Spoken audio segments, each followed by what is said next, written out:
It's been 5 years since Molly McLaren was murdered, stabbed more than 75 times in her own car by the ex-boyfriend who'd been stalking her. Josh Stimpson became increasingly threatening after Molly broke off their relationship.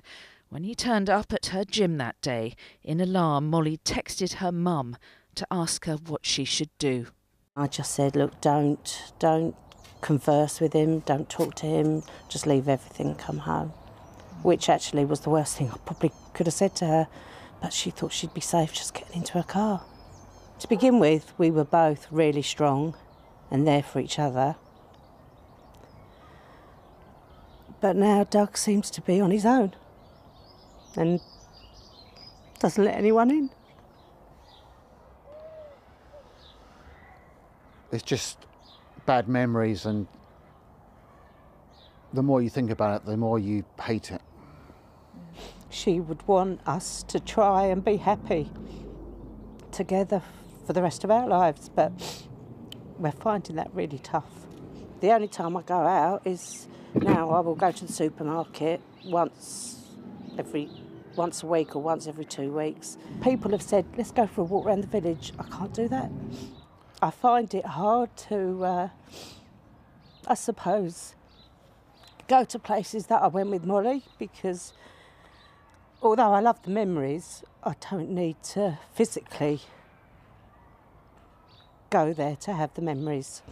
So are stalking protection orders, do you think, doing enough? Well, I think anything that improves the situation has got to be worthwhile. There have been 356 applications. That is 0.3% of the 103,000 crimes recorded. It's not much, is it? It's unbelievable. Why? It's not good enough, is it?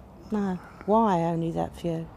One of the charities involved said it's a disaster waiting to happen. But it's not waiting to happen. It has happened and is happening. There's a complete lack of communication between different police forces.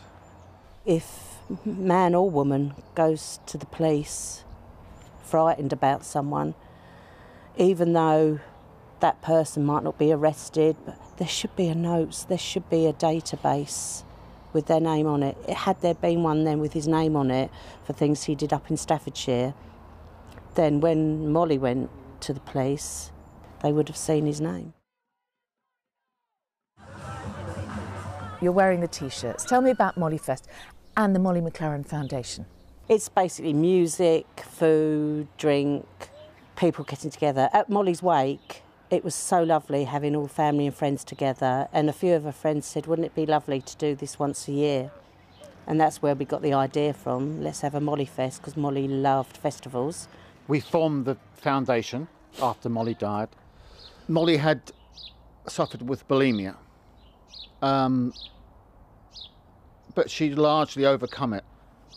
And she showed us and she showed other people that you can beat it. Looking around, the sunflower is everywhere. I know it's a symbol of Molly, but why? Sunshine, it's beautiful, it's summed up in a flower what Molly was.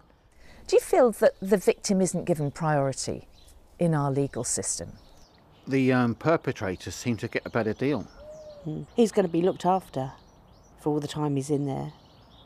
They're going to make sure he's safe. We're not all right. Who's looking after us? I feel I always need to know what prison he's in, but we're not allowed to know. And it just seems to be he always gets the better deal. Do you think about him day to day? I try not to, but he creeps into my thoughts. Especially because of the effect he's having on Doug and I now. I don't want to give him the pleasure, and I'm determined he's not going to get the better of us. We will get through this together. I'm not having it any other way.